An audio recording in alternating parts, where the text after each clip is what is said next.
আল্লাহ তাআলা ছাড়া কোনো মাবুদ নাই, ওই কথা সাক্ষী দাও, তাহলেই তোমরা কামিয়াব হয়ে যাইতে পারবা। মক্কার মানুষগুলি আমার নবীজিকে বললেন, ও মুহাম্মদ, আপনি বলতেছেন একজন খোদা মানার জন্যে, অথচ আমরা এই জমিনে হাজার হাজার দেবতা মানার পরেও আমাদের যত সমস্যা আছে কোনো সমস্যারই সমাধান হয় না, আপনার একজন মানার পরে কেমন করে সমাধান হয়ে যাব? নবীজির একজন সাহাবীর নাম ইমরান ইবনে হুসাইন রাদিয়াল্লাহু তাআলা আনহুমা। নবীজির সাহাবী ইমরান ইবনে হুসাইন বাবা এবং ছেলে দুজনেই পরবর্তীতে মুসলমান হয়ে গিয়েছিলেন। ইমরান রাদিয়াল্লাহু তাআলা আনহু উনি হলেন নওজোয়ান সাহাবী, ওনার বাবার নাম হলো হুসাইন, যিনি হলেন বয়োবৃদ্ধ মানুষ। একদিন নবীজির দরবারে আয়েশা রাসূলকে কয়েকটা প্রশ্ন করলেন, মুহাম্মদ, আমি আপনাকে কয়েকটা প্রশ্ন করার জন্য এসেছি, মেহেরবানি করি আমার প্রশ্নগুলির জবাব দিবা। আমার নবীজি ঘরের ভিতরে, হুসাইন ঘরের ভিতরে ঢুকার পরে পয়গম্বর সাহাবীদেরকে বললেন, মুরব্বির জায়গা করে দাও, মুরব্বিকে সুন্দর মতো বসার একটা জায়গা দাও। নবীজির আদর সোহাং ভালোবাসা এই কথা শোনার পরে ইমরান ইবনে হুসাইন বরাষ্ট্রেন্দ হয়ে গেলেন। আমার নবীজি বললেন, বয়োবৃদ্ধ মানুষ, বয়স্ক মানুষ, ওনার জন্যে জায়গা করে দাও, ওনাকে সুন্দর মতো বসার সুযোগ দাও। এই কথা বলার পরই সাহাবায়ে কেরাম রাদিয়াল্লাহু আনহুম আজমাইন নবীজির ওই ঘরে যারা বসা ছিলেন সকলেই দাঁড়াইয়া গেলেন হুসাইনকে জায়গা করে দেওয়ার জন্যে। ওনাকে সুন্দর মতো জায়গা করে দেওয়া হলো। সুন্দর মতো জায়গা করে দেওয়ার পরে ওই হুসাইনের ছেলে ইমরান রাদিয়াল্লাহু তাআলা আনহু উনিও নবীজির পাশে বসা। এবার হুসাইন আমার নবীজিকে প্রশ্ন করলেন, ও মুহাম্মদ, এবার বলো দেখি, আমরা এতগুলি দেবতা মানার পরেও আমাদের সমস্যার সমাধান হয় না, আপনি বলতেছেন একজনকে মানার পরই সমাধান হয়ে যাবে, ওই বিষয়টা আমাদের কাছে বুঝে আসে না। আল্লাহর নবী সাল্লাল্লাহু আলাইহি ওয়াসাল্লাম ইমরান ইবনে হুসাইনকে বললেন, মুরব্বী, আমি আপনাকে দুই একটা প্রশ্ন করব, মেহেরবানি করে ওই প্রশ্নগুলির জবাব দিবা। তবে খোদার কসম দিয়া বলতেছি, আপনার ভিতরে কোনো কিছু রাখবেন না, সঠিক জবাবটা দিবেন। এবার নবীজি ইমরান ইবনে হুসাইন রাদিয়াল্লাহু তাআলা আনহুমাকে বললেন, ও হুসাইন, আচ্ছা বলো দেখি, তুমি ওই জমিনে কয়জন খোদার ইবাদত করো? হুসাইন বললেন, 7 জন দেবতার পূজা আমি এই জমিনে করি। আল্লাহর নবী বললেন, হুসাইন, এবার বলো দেখি আসমানে কয়জনের ইবাদত করো? এই কথা বলার পরই হুসাইন জবাব দিলেন, আসমানে মাত্র একজনের গোলামি করি, আমি আসমানে একজনকে মানি, আর ওই জমিনে 7 জনের ইবাদত করি। এবার আমার নবীজি সাল্লাল্লাহু আলাইহি ওয়াসাল্লাম বললেন, হুসাইন, আমার প্রশ্নের জবাব দিও। হুসাইন বললেন, অবশ্যই জবাব দিব। আমার নবীজি বললেন, হুসাইন, এবার শোনো দেখি, এই যে জমিনে 7 জনের ইবাদত করো, 7 জনের গোলামি করো, এই জমিনে 7 জনকে খোদা মানো, 7 জনকে দেবতা মানো। এবার আমার প্রশ্নের জবাব দাও, বিষয়টা কি এমন নি যে ওই 7 জনের গোলামি করতেছো আসমানওয়ালার অনুমতি লইয়া? এই কথা বলার পরই হুসাইন এবার স্তব্ধ হয়ে গেলেন, কোনো কথা নাই। আল্লাহর নবী বললেন, বলো, সঠিক জবাব দেবা, ভিতরে কোনো কিছু গোপন রাখবে না। হুসাইন বললেন, না না, বিষয়টা তো এমন নয়, আসমানওয়ালার অনুমতি লইয়া আমি জমিনে 7 জনকে দেবতা মানতেছি না, এটা আমার মন থেকেই মানতেছি। এবার পয়গম্বর সাল্লাল্লাহু আলাইহি ওয়াসাল্লাম দ্বিতীয় প্রশ্ন করলেন, হুসাইন এবার আমার প্রশ্নের জবাব দাও, বিষয়টা কি এমনি ওই 7 জনকে যদি দেবতা না মানো তাহলে আসমানে যিনি আছেন উনি আপনার উপর গজব নাজিল কইরা ধ্বংস করে দিবেন, বিষয়টা কি এমনি? এই কথা বলার পরই হুসাইন স্তব্ধ হয়ে গেলেন, কোনো জবাব নাই। আমার পয়গম্বর সাল্লাল্লাহু আলাইহি ওয়াসাল্লাম বলেন, ও হুসাইন এবার জবাব দাও, কেন কথা বলতেছো না? এই কথা বলার পরই হুসাইন কোনো কথা বললেন না, নীরব হয়ে গেলেন। আমার পয়গম্বর বলেন, হুসাইন কথা বলো। হুসাইন তো আগেই কথা বলেছেন, নিজের পক্ষ থেকে বানাইয়া কোনো কথা বলবেন না, সঠিক যেটা আছে ওইটাই বলবেন। এবার হুসাইন বললেন, ও মুহাম্মদ আমি আপনার কাছে সঠিক জবাব দিতেছি, বিষয়টা এমনও নয় আসমানওয়ালার অনুমতি লইয়া এই জমিনে 7 জনের 7 জনকে দেবতা মানলাম, বিষয়টা এমন নয়। আবার বিষয়টা এমনও নয় যে ওই 7 জনের গোলামি না করলে, ওই 7 জনকে দেবতা না মানলে আসমানে যিনি আছেন উনি আমাদের উপর গজব নাজিল কইরা ধ্বংস করে দিবেন, বিষয়টা এমনও নয়। এই কথা বলার পরই নবী করিম সাল্লাল্লাহু আলাইহি ওয়াসাল্লাম বললেন, ও হুসাইন তাহলে বলো দেখি ওই 7 জনকে দেবতা কেন মানো? তার তো কোনো কারণ হইতে পারে না, বিনা কারণে ওই 7 জনকে কেন দেবতা মানো? কেন তোমার পরকাল নষ্ট করতেছো? কেন তোমার ইহকাল নষ্ট করতেছো? এই কথাগুলি বলার পরই হুসাইন বললেন, মুহাম্মদ এত সুন্দর করে তো পৃথিবীর কোনো মানুষ আমাদেরকে বোঝায় নাই। এই কথা বলার পরই হুসাইন বললেন, ও মুহাম্মদ তোমার হাতটা বাড়াইয়া দাও, মেহেরবানি করে আপনার ধর্ম গ্রহণ করাইয়া, আপনার ইসলাম ধর্ম গ্রহণ করাইয়া আমি হুসাইনকেও মুসলমান বানাইয়া দাও। আল্লাহর নবীজি সাল্লাল্লাহু আলাইহি ওয়াসাল্লাম মক্কা শহরে দাওয়াত দেওয়ার পরে ওই মক্কার মানুষগুলি বিভিন্ন ধরনের কথাবার্তা বলতো, মুহাম্মদ একদম পাগল হইয়া গেছে, মুহাম্মদের ব্রেন আউট হইয়া গেছে, মুহাম্মদ একেবারে দিশে হারা হয়ে গেছে।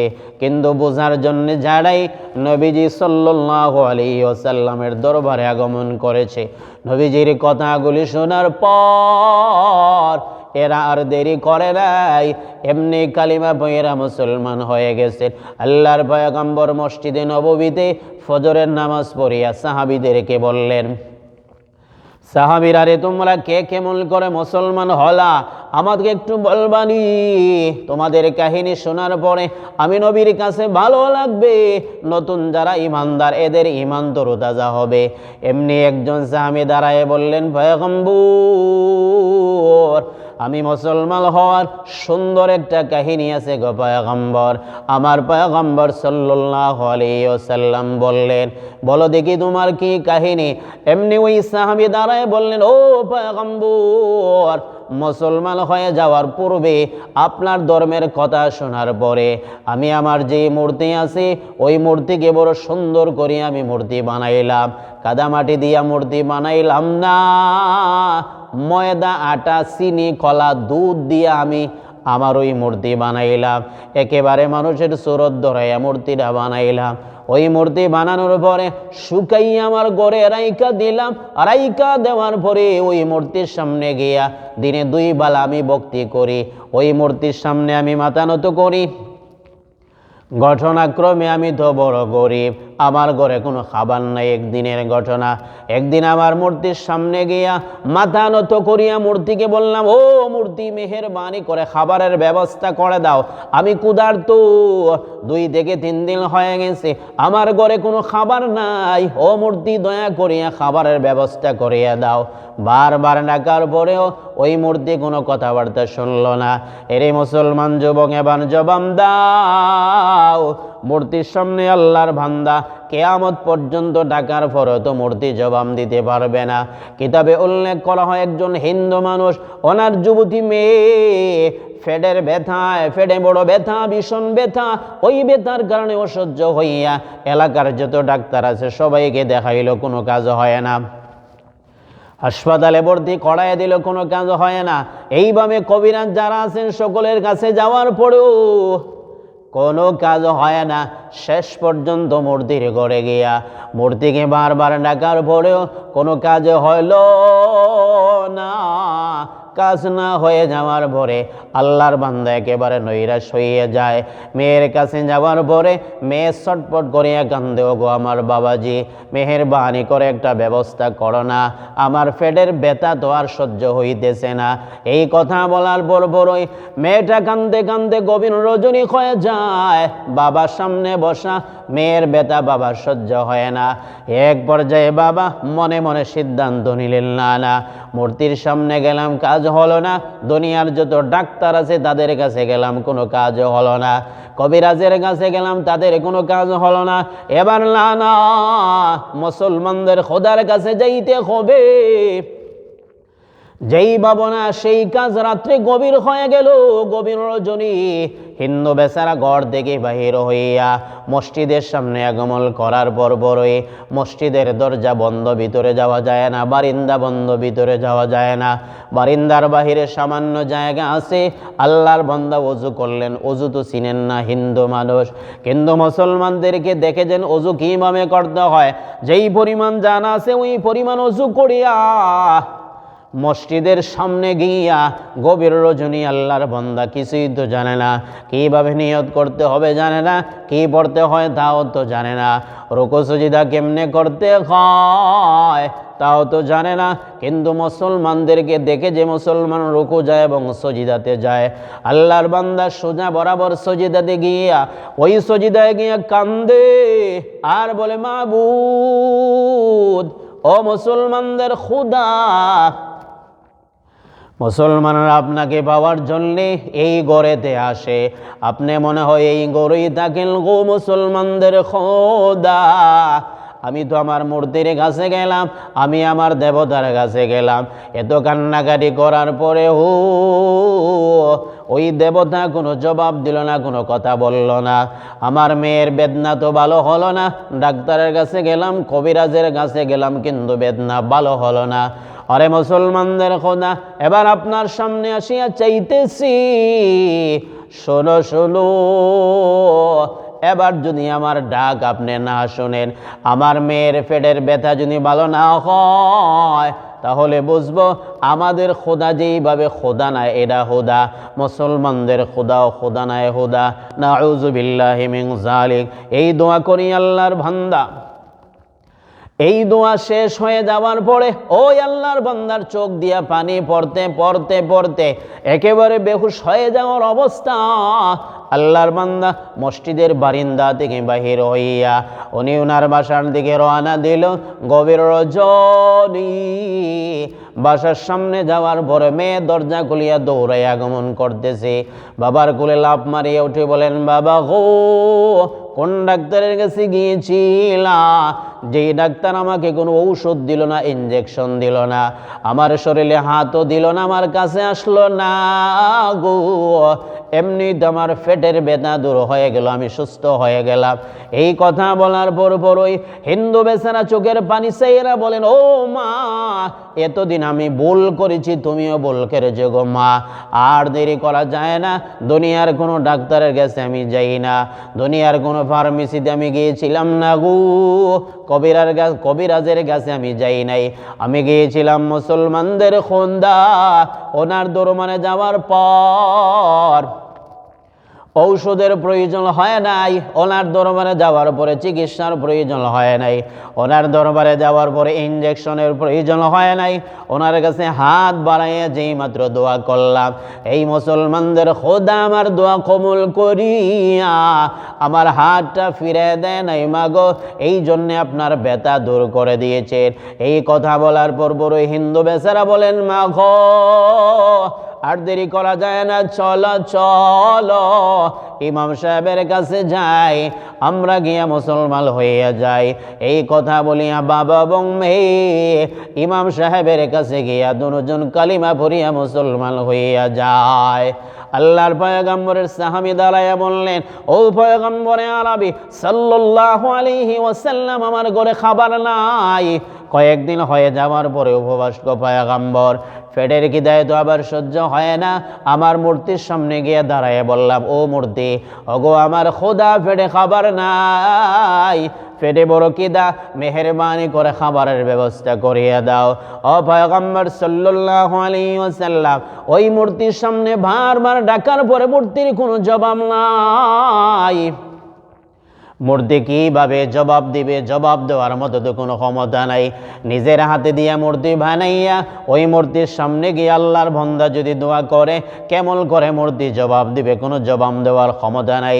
কিয়ামত পর্যন্ত যদিও ডাকা হয়, ওই মূর্তিগুলি তো জবাব দিতে পারবে না।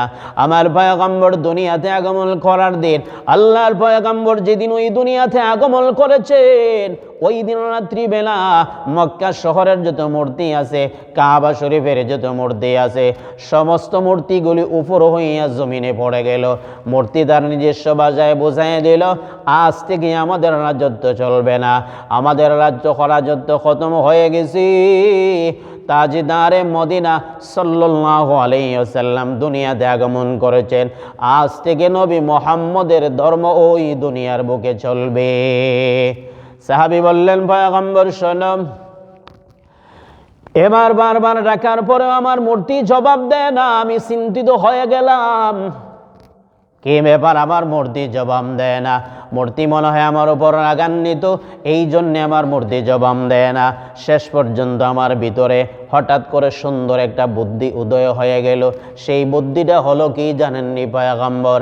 আমার ভিতরে চলে আসলো, হায় রে, যেই মূর্তির সামনে আমি কান্নাকাটি করতেছি, আমার মূর্তি হইল, আমার মূর্তিটাই তো হলো আমার খাবার। এত সুন্দর খাবার আমার ঘরে তো নাই, কারণ আমি মূর্তি বানাইছি আটা, ময়দা, কলা, চিনি আর দুধ দিয়া। এত সুন্দর সুস্বাদু জিনিস আমার ঘরে নেই, আমার মূর্তি আছে। পেটের খিদায় সহ্য হয় না পয়গম্বর। শেষ পর্যন্ত সিদ্ধান্ত নিলাম, না না না, আমি কি না কে মারাই যাব? না না, হইতে পারে না, আমার মূর্তি দিয়ে আমার নাস্তা আমি সাইরা ফেলবো।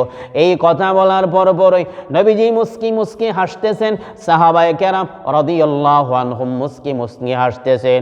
ওই সাহাবী বললেন, পয়গম্বর, এইভাবে মূর্তির সামনে যাওয়ার পরে আবার ভিতরে ভয় লাগে, মূর্তি যদি আক্রমণ করে বসে তাহলে কি হবে?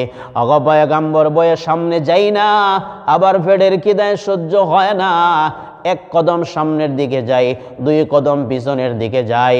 ও পয়গম্বরে আরবি সাল্লাল্লাহু আলাইহি ওয়াসাল্লাম, এইভাবে আস্তে আস্তে মূর্তির সামনে যাওয়ার পরে মনে মনে সিদ্ধান্ত নিলাম, ওই মূর্তি দিয়েই আজকে খাবার আমি সেরে ফেলবো। কিন্তু আবার মনে মনে ভয় লাগে, মূর্তি যদি আক্রমণ করে তাহলে আমি ধ্বংস হয়ে যাব। কিন্তু না না, বারবার বলার পরও মূর্তির তো কোনো জবাব নাই। ও পয়গম্বর, শেষ পর্যন্ত সিদ্ধান্ত নিয়ে নিলাম, এই মূর্তি দিয়ে আমার নাস্তা হয়ে যাবে। কিন্তু বয়ে বয়ে মূর্তির গায়ে হাত দেওয়ার পরে মূর্তি কোনো নড়া নাই, সরা নাই। রে যুবক ভাইয়েরা আমার, বলো দেখি, কিয়ামত পর্যন্ত মূর্তি নিজে নিজে নড়তে পারবে না, কারণ এটার ভিতরে কোনো প্রাণ নাই, কোনো কিছু নাই।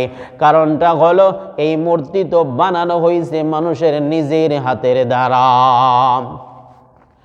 এ মুসলমান যুবক শোনো, এই যে আপনি বিল্ডিং বানাইলেন, আমরা যেই মজমুআর ভিতরে বসে আছি, চতুর্দিকে আমাদের দেওয়াল, এই দেওয়াল নড়তে পারবে না, সরতে পারবে না, কথাবার্তা বলতে পারবে না। আপনি যদি বারবার দেওয়ালকে বলেন, ও দেওয়াল আমাকে সাহায্য করেন, ওরে দেওয়াল ভাই বিপদে পড়ছি, এই মুহূর্তে আমাকে সাহায্য করেন, দেওয়াল কোনো কথাবার্তা বলতে পারবে না, কারণ এটার ভিতরে কোনো প্রাণ নাই। মানুষ নিজের হাতে এটাকে বানাইছে, আবার এটার কাছে সাহায্য চাওয়া, এর চাইতে বড় বোকামি আল্লাহর জমিনে আর হইতে পারে না। এই কথা বলার পরপরই মুসলমান শুধু ওই সাহাবী নবীজির সামনে বললেন, ও পয়গম্বর।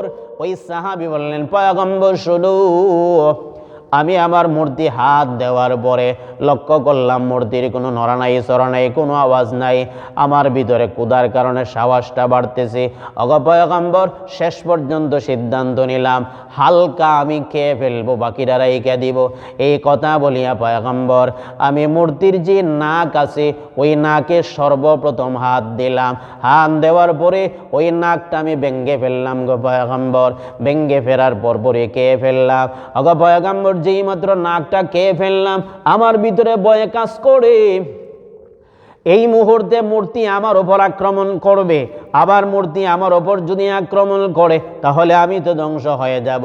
কিন্তু তার ভিতরে এই বুঝটা নাই এটা মূর্তি, এটা তো মানুষ না, জিন্নাত না, দানব না, কিভাবে আক্রমণ করবে। ওগো পয়গম্বর, এইদিকে ফেডের কিদা, আবার ওইদিকে সহ্য হইতেছে না, এইদিকে আবার ভয়। যেই মাত্র মুখে আমি খাবার দিলাম এখন তো আর সহ্য হইতেছে না। ওগো পয়গম্বর সাহস করে আমার মূর্তির কান দুনোটা ভেঙ্গে ফেললাম, এরপরে কে ফেললাম। লক্ষ্য করে তাকায় দেখলাম মূর্তির কোনো নড়াচড়া নাই। ওগো পয়গম্বর, যেই মাত্র এমন হলো আমার ভিতরে সাহসের সঞ্চার হয়ে গেল। এবার আমি আস্তে ধীরে ধীরে গোটা মূর্তিটা খাওয়া শুরু করলাম। খাইতে খাইতে মূর্তি শেষ করে ফেললাম। মূর্তি যেই মাত্র শেষ করে ফেললাম আমার ভিতরে আতঙ্ক, মূর্তি যদি আক্রমণ করে। কিন্তু না, বহু সময় অতিবাহিত হয়ে যাওয়ার পরে যেই মাত্র লক্ষ্য করলাম মূর্তি তো আমার উপর কোনো আক্রমণ করলো না, আমার কোনো ক্ষতিও হলো না।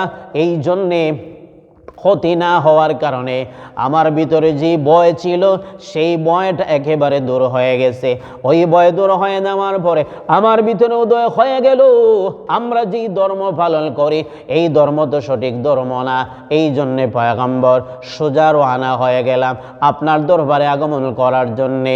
ওগো পয়গম্বর, সোজা রওনা হয়ে আপনার দরবারে আগমন করিয়া আমি আপনার ধর্ম কালিমা পরে মুসলমান হয়ে গেলাম। ইমরান ইবনে হুসাইন রাদিয়াল্লাহু তাআলা আনহু নবীজির দরবারে আগমন করার পরে আল্লাহর পয়গম্বর যেই মাত্র সুন্দর করে বুঝায়া দিলেন ইমরান ইবনে হুসাইন রাদিয়াল্লাহু আনহু মুসলমান হয়ে গেলেন।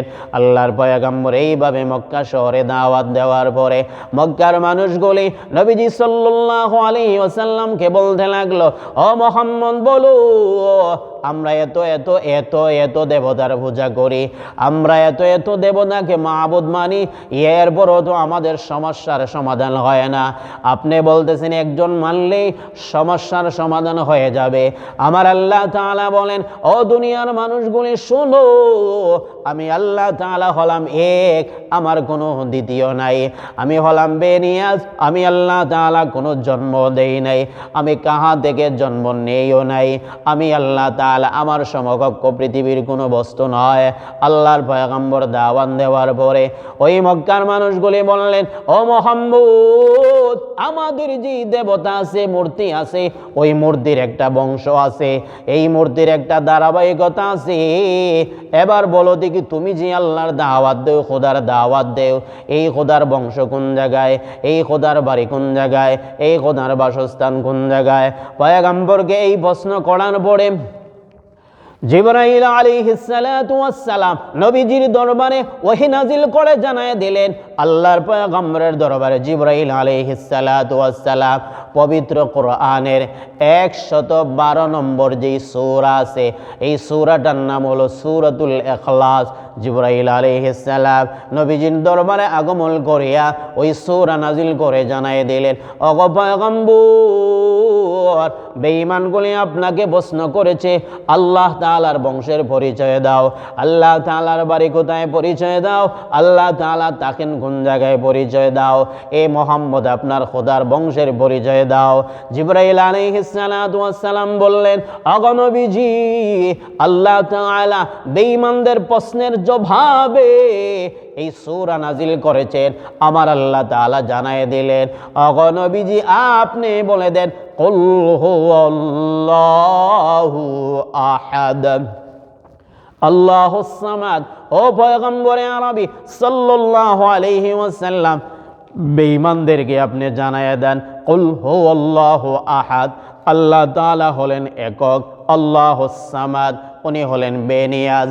লাম ইয়ালিদ ওয়া লাম ইউলাদ, আল্লাহ তাআলা কাহাকে জন্ম দেয় নাই, আবার কাহা থেকে আল্লাহ তাআলা জন্ম নেয়ও নাই। ওয়া লাম ইয়াকুল লাহু কুফুয়ান আহাদ, আল্লাহ তাআলার সমকক্ষ কেহ নাই। এই সূরা পয়গম্বর মক্কার বেঈমানগুলিকে শোনায় দেওয়ার পরে সমস্ত বেঈমান লাজবাব হয়ে গেল, এদের কোনো জবাব নাই। আমার আল্লাহ তাআলা জানায় দিলেন, আমি আল্লাহ এক, আমি আল্লাহর আগেও কেহ নাই, আমি আল্লাহর পরেও কেহ নাই। ও মুসলমান যুবক ভাইয়েরা আমার, এই সূরা নাজিল হয়ে যাওয়ার পরে মক্কার বেঈমান কাফিরগুলি রাসূলকে আল্লাহ তাআলা সম্পর্কে আর কোনো প্রশ্ন করেন না, সকলেই একেবারে নীরব হয়ে গেল। এরপরে বিভিন্নভাবে পয়গম্বরকে বিভিন্নভাবে জিজ্ঞাসা করা হলো। আল্লাহর পয়গম্বর জবাব দেওয়ার পর যার ভিতরে আল্লাহ তাআলা হেদায়েতের নূর ঢাইলা দিয়েছে, নবীজির কথা শোনার পরে ওরা কালিমা পড়ে ইসলামের অন্তর্ভুক্ত হইয়া যায়। মুসলমান যুবক ভাইয়ের আমার, এবার শুনেন, আমার আল্লাহ তাআলা বলেন, কুল, ওগো নবীজি আপনি জানায়া দেন, পবিত্র কোরআন মাজিদের ভিতরে যত জায়গায় আল্লাহ তাআলা কুল শব্দ ব্যবহার করেছেন, বড় কাফ দিয়া কুল, এর বাংলা অর্থ হলো আপনি বলেন। এই সমস্ত কৌলের জায়গায় একটা সোয়ালে মুকদ্দর, লুকায়িত একটা প্রশ্ন আছে। আল্লাহ তাআলা সেই প্রশ্নের জবাব দিয়া বলতেছেন, কুল, ওগো নবীজি আপনি বলেন।